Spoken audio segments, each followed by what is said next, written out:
listen, I'll tell you something. You got to watch a lot of fights, and if you watch thousands of fights, you know, I watch thousands and thousands of fights. I watch fighting every day. I think you see the same kind of scenarios happening over and over again. You know, the same scenarios over and over again happening all the time.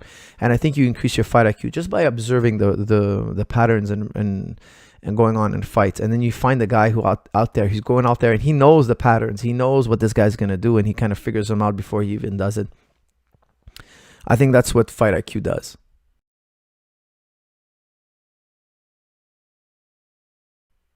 GSP versus Khabib, is it going to happen? That's from Khabib time. Khabib time.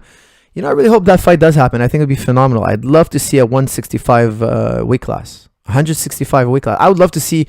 Listen, I know it sounds crazy. Okay, call me crazy, but this is what I would like to see. I would like to see bantamweight, super bantamweight, lightweight, super lightweight. Like, maybe not all at once, but we need welterweight and super welterweight. We need light heavyweight and super light heavyweight. Add 10 pounds. So you have lightweight and then you have super lightweight, 165. You know, and I think that more weight classes will make more interesting fights. You'll have more double champs. You'll have greater legacies being established. I like what boxing does. You know, some people feel like it's watering things down.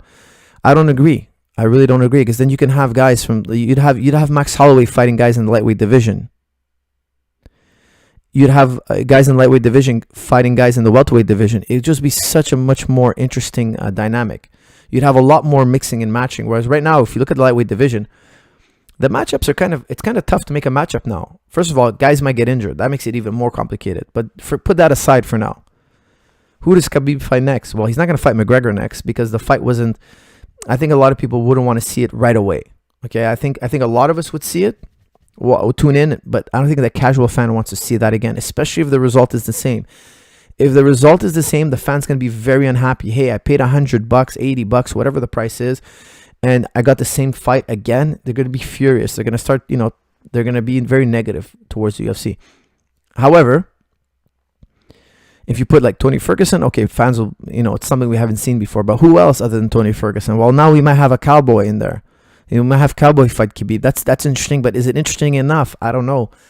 However, imagine you had Max Holloway jump in. I think that would be very intriguing, but they'd have to do it in a super featherweight. So imagine Khabib can make 152 or 150. That would be I don't know if he could. I'm not saying he could. However, that would be super interesting. So now you might have GSP fight Khabib, 165. I think that's very doable. Very, very doable. And that's something I think that would motivate George, definitely. But they need to do it. They need to make that weight class. I know it sounds crazy, but in my opinion, I really think boxing put those weight classes for a reason. And boxing has lasted so long. Boxing's been around forever. And I think they figured out the formula. It makes very interesting fights. Really interesting fights. And that's what we need. Interesting fights sell. We're just having a little bit of a lull now with interesting fights. We have less superstars than we had a few years ago. We have less megastars, I should say. Less megastars. And how do you build megastars? Well, now the guy's got 2 weight divisions under his belt. He's won 2 or 3 weight divisions. People want to be like, hey, why does this guy have so many belts? Let me tune in. Let me see what's going on with this guy's career. Will this guy change the weight class? He beat a guy from another weight class. He's defending 2 titles at once, 3 titles. It just makes for more interesting TV. It makes for more interesting matchups. Very interesting fight. Holloway has come a long way since then. I forget how many fights he's won in a row since then. Let me look it up. Okay, let's see. Max Holloway has grown. Don't forget, he started in UFC very young. Hold on, I'm just looking up his Sherdog record. Let me see what's up here. Let's see. He started very young in UFC. He grew up in UFC, basically. He got a Conor McGregor very early on. Okay, so look, he fought Conor McGregor in 2013.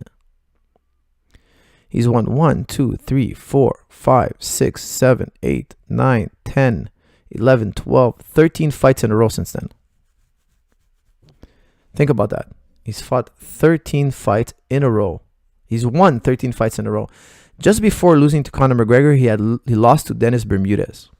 Okay, he lost to Dennis Bermudez. Then he lost to Conor McGregor. Okay, could you see him now losing to Dennis Bermudez? I think Dennis Bermudez is a great fighter.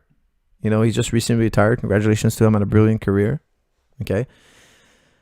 But I don't think that we could say they're the same level right now. You know, like there was a time where Dennis Bermudez was a greater fighter than Max Holloway. No doubt about it. He had his day. He had his time. He was in his prime. He beat a young Max Holloway. There's no doubt about it. He won. He won that fight, hands down. Okay, he won that fight. However, today, if he was fighting Max Holloway, I think we can all agree that we probably all pick Max Holloway. No disrespect to Dennis Bermudez, you know, great fighter. However, it's just not his time anymore.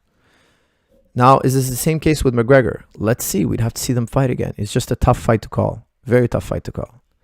But Max Holloway is not the same Max Holloway that fought McGregor years ago. He's definitely not.